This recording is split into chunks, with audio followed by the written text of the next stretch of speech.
रांझा लैला मजनू जैसी अधूरी प्रेम की कहानी तो आपने खूब सुनी होगी, लेकिन इसी अधूरे प्रेम की एक और कहानी छुपी है राजस्थान के माउंट आबू की लक्की झील में।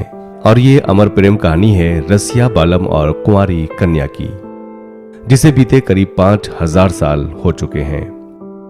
जब रसिया बालम ने राजकुमारी को पाने के लिए एक रात में अपने नाखून से खोद दी थी पूरी नक्की झील, और इनके प्यार की निशानी में अगर कुछ बचा है तो वो है माउंट आबू की नक्की झील। माउंट आबू में आज भी करीब 5000 साल से अधिक पुरानी रसिया बालम और कुंवारी कन्या की अधूरी प्रेम कहानी यहाँ की वादियों में प्रचलित है। इनकी अधूरी प्रेम कहानी की एकमात्र निशानी नक्की झील है, जिसके पीछे यह मान्यता है कि राजकुमारी को पाने के लिए रसिया बालम ने एक ही रात में इसे अपने नाखूनों से खोद दिया था। इतना ही नहीं, यहाँ इनके मंदिर भी हैं जहाँ ये मान्यता কত মাছ আছে চিন্তা করে একটা আমার কাম ধরো যদি আমি একটা ধরতে পারি মাছ এটা হোটেল লেক প্যালেস ওই একটা যদি মাছ ধরতে পারি বলো না তাহলে এখানে ধরে রেখে দেবো তাল তাল তাল করে মরে যাবে। ইলিশ মাছ যদি চিন্তা করতে পারিস চারিদিকে পাহাড়ের মাঝখানে এত জল। বলো না যদি একটা বড় ইলিশ মাছ ধরতে পারি তাহলে है कि प्रेमी जोड़ों की मनोकामनाएं पूरी होती हैं। साथ ही सुहागिन महिलाओं को भी अमर सुहाग का आशीर्वाद मिलता है। यहाँ से इनकी प्रेम कहानी को लेकर ये मान्यता है कि रसिया बालम आबू पर्वत में मजदूरी करने आया था और आबू की राजकुमारी को उससे प्यार हो गया। जब पूरा मामला राजा को पता चला तो राजा ने उनकी शादी की बात मान ली, लेकिन दोनों की शादी के लिए एक शर्त रखी कि एक रात में बिना किसी औजार के यदि कोई झील खोद देगा तो उसकी बेटी की शादी वह उससे करा देगा। इस पर रसिया बालम ने एक ही रात में नक्की झील को खोद डाला और राजा के पास जाने लगा, लेकिन राजकुमारी की मां नहीं चाहती थी कि उसकी शादी उससे हो। ऐसी मान्यता है कि राजकुमारी की मां ने रात में ही मुर्गे की आवाज निकाल दी और रसिया बालम को लगा कि वह शर्त हार गया और वह अपने प्राण त्यागने के लिए निकल पड़ा। तभी उसे राजकुमारी की मां के षड्यंत्र के बारे में पता चला। बाद में वह और राजकुमारी दोनों ही पत्थर के बन गए। देलवाड़ा के कन्या कुंवारी रोड पर इनका मंदिर है। कई लोग रसिया बालम को शिव का रूप मानते हैं और राजकुमारी को देवी का। प्यार और समर्पण की निशानी नक्की झील पर प्रेमी जोड़ा व 9 दंपत्ति उनका आशीर्वाद लेने आते हैं और आज भी मंदिर में इनकी पूजा होती है। ऐसी मान्यता है कि राजकुमारी की मां की वजह से इनकी प्रेम कहानी अधूरी रह गई, इसलिए यहाँ आने वाले प्रेमी जोड़े राजकुमारी की मां को पत्थर मारते हैं। ऐसा माना जाता है कि इन पत्थरों के ढेर के नीचे राजकुमारी के मां की प्रतिमा है। एक किंवदंती यह भी है कि मंदिर में 2 पेड़ हैं, जिसे रसिया बालम का तोरण कहा जाता है। इसके बीच हवन कुंड है। यह भी एक किंवदंती है कि किसी संत महात्मा ने यह बताया था कि 4 युग बीतने के बाद इन दोनों का फिर से मिलन होगा। करीब 5000 साल पुरानी इस गाथा को मंदिर का रूप देने में काफी समय लगे। सिरोही देवस्थान के अध्यक्ष व पूर्व नरेश रघुवीर सिंह देवड़ा बताते हैं कि यह मंदिर 5000 साल से भी अधिक पुराना है, लेकिन 1453 से 1468 तक महाराणा कुंभा यहाँ रुके थे। इस दौरान इन्होंने इस मंदिर का जीर्णोद्धार कराया था। रसिया बालम की प्रेम कथा माउंट आबू के साथ पूरे मारवाड़ कोडवाड़ जिले के लोकगीतों में आज भी जिंदा है। रसिया बालम पर चरसियो आयो गढ़ आबू रे माए, बेलवाड़ा आईने झाड़ो गाड़ियो रे, वठे करियो कारीगरी रो काम, वठे बनाई मूर्ति शोभनी रे। ये लोकगीत स्थानीय भाषा में यहाँ काफी प्रसिद्ध है। इस लोकगीत में ডলফিন থাকে না? ছোট ছোট মাছ থাকে জলে, তাও গভীর উপরে বোটিং করে বলে উপরে উঠতে পারে না, সব গভীর জল থাকে। এই জলটা একটু পরিষ্কার মনে হচ্ছে না? কোন জলটা? না সেই আসলে সবই সেম, সবই আলাদা। নিচে হচ্ছে শ্যাওলাটা, উপরে জল। শ্যাওলা মানে কি গো? বলে না ফাঙ্গাস মানে বাংলায় বলো। ফাঙ্গাস মানে শ্যাওলা বলে, জলের মধ্যে থাকে, জলের গাছ গাছালি।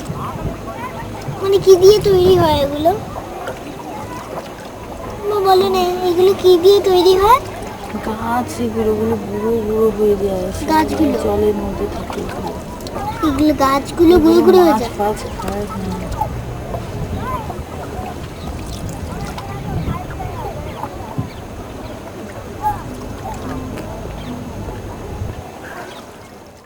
सिया बालम के माउंट आबू पहुंचने और यहाँ दिलवाड़ा के पास मूर्तिकला का काम करके प्रसिद्धि पाने से लेकर कुंवारी कन्या से शादी करने के लिए नक्की झील खोदने तक की पूरी गाथा है।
राजस्थान में वैसे तो घूमने के लिए कई सारे प्लेसेस हैं, लेकिन राजस्थान का माउंट आबू वो जगह है जहां अपनी लाइफ में एक बार हर कोई जाना चाहता है। और माउंट आबू में भी एक ऐसी जगह है जिसका व्यू बेहद ही खूबसूरत है। दरअसल हम बात कर रहे हैं माउंट आबू के गुरु शिखर की। गुरु शिखर न केवल माउंट आबू की सबसे ऊंची चोटी है, बल्कि पूरी अरावली पर्वत श्रृंखला की भी सबसे ऊंची चोटी है। ये समुद्र तल से करीब 1722 मीटर की ऊंचाई पर स्थित है। माउंट आबू को राजस्थान का कश्मीर यूं ही नहीं कहा जाता। यहाँ स्थित गुरु शिखर की ऊंचाई से जो लुभावने मनोरम दृश्य दिखाई देते हैं, जो यहाँ आने वाले टूरिस्ट का मन मोह लेते हैं। अगर आपको कभी गुरु शिखर के शिखर पर जाने का अवसर मिले तो आपको गुरु दत्तात्रेय के मंदिर के दर्शन अवश्य करने चाहिए। ऐसा माना जाता है कि दत्तात्रेय दिव्य त्रिमूर्ति ब्रह्मा, विष्णु और शिव के अवतार थे। दत्त शब्द का हिंदी में अर्थ होता है दिया हुआ। दत्त को ऐसा इसलिए कहा जाता है क्योंकि दिव्य त्रिमूर्ति ने ऋषि दंपति अत्रि और अनुसुईया को पुत्र के रूप में इन्हें दिया था, और अत्रि के पुत्र होने के कारण उनके नाम के पीछे अत्रेय लगाया गया। दत्तात्रेय को दिव्य त्रिमूर्ति का अवतार मानने के चलते यहाँ स्थित मंदिर को बहुत ज्यादा पवित्र स्थान माना जाता है। इस स्थान को स्वामी रामनाथ और दत्तात्रेय के चरणों का स्थान माना जाता है। माउंट आबू पर इसरो की एक वेधशाला भी मौजूद है। इस वेधशाला का इंफ्रास्ट्रक्चर अपने आप में बेहद अट्रैक्टिव है। 1994 से ये ऑब्जर्वेटरी आकाशीय पिंडों के ग्राउंड आधारित अवरक्त अवलोकन का अध्ययन करने का कार्य करती है। अगर आप गुरु शिखर जाने का सोच रहे हैं तो यहाँ जाने का सबसे सही समय अक्टूबर से मार्च के महीने में है। जब आप इस मौसम में गुरु शिखर की चढ़ाई करेंगे तो ऐसा लगेगा कि आप बादलों के बीच में हैं, और गुरु शिखर पहुंचने पर ऐसा लगता है मानो आप बादलों से भी ऊपर आ चुके हैं और बादल आपसे नीचे हैं। ऋषि दत्तात्रेय के मंदिर के अलावा यहाँ पर चामुंडा माता का मंदिर, शिव मंदिर और मीरा मंदिर भी है। और यहाँ पर ओम शांति ओम संगठन द्वारा एक शांति पार्क बनाया गया है, जो गुरु शिखर से काफी नजदीक है, जहाँ आपको शिव बाबा के प्रकृति प्रेम से रूबरू होने का मौका मिलता है।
मान्यताओं के अनुसार पौराणिक काल में जहां आज आबू पर्वत है, वहां नीचे विराट ब्रह्म खाई हुआ करती थी, जिसके तट पर वशिष्ठ मुनि रहा करते थे। एक बार की बात है जब ऋषि वशिष्ठ की कामधेनु गाय घास चरते चरते उस ब्रह्म खाई में जा गिरी। फिर मुनि वशिष्ठ ने सरस्वती गंगा का आवाहन किया और सरस्वती गंगा प्रकट हुई और उन्होंने ब्रह्म खाई को जमीन की सतह तक पानी से भर दिया। कामधेनु गाय जमीन पर वापस आ गई। वशिष्ठ हिमालय गए और ब्रह्म खाई को पाटने का अनुरोध किया। पाटना यानी कि ब्रह्म खाई को भरने का, उसको प्लेन बनाने का अनुरोध किया। हिमालय ने उनका अनुरोध स्वीकार किया और अपने प्रिय पुत्र नंदीवर्धन को जाने का आदेश दिया। अर्बुदनाग नंदीवर्धन को उठाकर ब्रह्म खाई के पास वशिष्ठ आश्रम में ले आए। फिर नंदीवर्धन ने मुनि वशिष्ठ से एक वरदान मांगा कि मेरे ऊपर सप्तऋषि का आश्रम होना चाहिए और एक बहुत ही सुंदर सा पहाड़ होना चाहिए जिसमें विभिन्न प्रकार की वनस्पतियां हो। और मुनि ने कहा तथास्तु। लेकिन इसके बाद अर्बुदनाग ने भी एक वरदान मांगा कि पर्वत का नामकरण उसके नाम से किया जाए और इस वरदान के फलस्वरूप नंदीवर्धन आबू पर्वत के नाम से विख्यात हुआ। वरदान प्राप्त करते ही नंदीवर्धन खाई में उतरा और धंसता ही चला गया। केवल नंदीवर्धन का नाक और ऊपर का हिस्सा जमीन पर था। इस स्थिति को देखते हुए मुनि वशिष्ठ ने महादेव से अनुरोध किया। महादेव ने अनुरोध स्वीकार किया और नंदीवर्धन को अपने दाहिने पैर के अंगूठे से स्थिर किया यानी कि अचल किया। इस वजह से यह स्थान अचलगढ़ कहलाया। ये मंदिर बनाया गया था एक मुगल शासक द्वारा। इस मंदिर में कोई भी मूर्ति स्थापित नहीं है। इस मंदिर के आर्किटेक्चर को आप देखिए, कोई भी मूर्ति स्थापना यहाँ पर नहीं की गई। कहानी शुरू करने से पहले मैं आपको यहाँ पर स्थापित नंदी बैल के बारे में कुछ जरूरी जानकारी देना चाहूंगा कि नंदी बैल पंच धातु के बने हुए हैं, पूरी तरह सॉलिड हैं और इनका वेट है 4 टन। तो कहानी कुछ इस तरह से स्टार्ट होती है। जब एक मुगल शासक इस मंदिर पर अटैक करने आता है, इस मंदिर को ध्वस्त करने आता है, तो उसकी नजर यहाँ पर स्थापित नंदी बैल पर पड़ती है जो कि पंच धातु से बने हुए हैं। तो वो बोलता है अपनी सेना से कि इस नंदी को भी हम अपने साथ लेकर जाएंगे।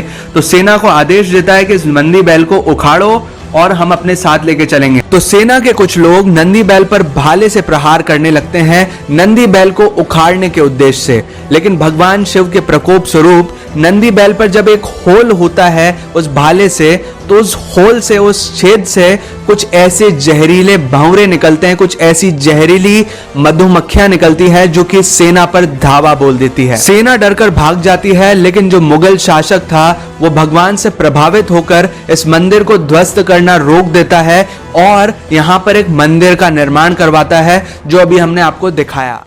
कुंड नजर आ रहा है। इस कुंड का नाम कहलाया जाता है मंदाकिनी कुंड।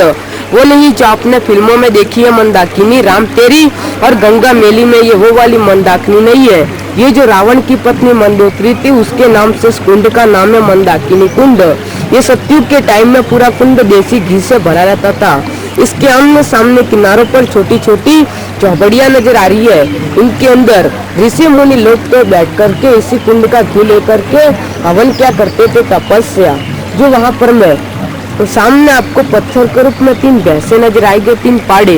वो 3 पाड़े नहीं थे बल्कि 3 मायावी राक्षस थे। तो 3 पाड़ों का रूप धारण करके इसी कुंड का घी होता था, वो सारा घी जुटा कर जाते थे। तो ऋषि मुनि ने सोचा कि रोज रोज हमारे हवन के लिए घी कौन जुटा कर जाता है। तो ऋषि मुनि ने जाकर यहाँ के राजा को शिकायत की, राजा आदिपाल परमार को। देखो 3 पहाड़ों के पीछे में एक मार्बल की व्हाइट कलर की मूर्ति नजर आ रही है, वो राजा आदिपाल परमार की मूर्ति है। तो उन्होंने एक ही बाण से इन तीनों पहाड़ों को मार दिया और उनकी यादगारी के लिए यहाँ पर बनवा रखे 3 पहाड़ों को पत्थर के रूप में। ऊपर में देखो टॉप में व्हाइट कलर की गुफा नजर आ रही है, वो राजा गोपीचंद की गुफा है जो बंगाल के थे राजा गोपीचंद। और उस साइड में देखो रेड कलर का महल नजर आ रहा है, वो राजा भर्तरी का महल है जो उज्जैन के रानी थे पिंगला। गोपीचंद मामा था और भर्तरी भांजा था। तो दोनों मामा भांजा ने यहाँ पर आमने सामने बैठकर 12 वर्ष तक तपस्या की थी। देखो आता है ये श्री साधनेश्वर जी का मंदिर है और इसके आगे में 4 पीले वाली मंदिर टाइप छोटी सी सिरोही के राजा मान सिंह की समाधि है। अब जो माउंट आबू के राजा महाराजा लोग थे वो तो अब चले गए हैं, वो किसी और में नहीं। दिल बनाना चाहता हूँ दिलदार नहीं मिलती और आगरे का ताजमहल बनाना चाहता हूँ वैसी कोई ममता ही नहीं मिलती। गुल गया गुलशन गया गई ऑटो की लाली, अब तो पीछा छोड़ दे। हो गई बाल बच्चों वाली। किचन में पैर डालोगे तो धोना तो पड़ेगा और ड्राइवर से शादी करोगे तो रोना तो पड़ेगा।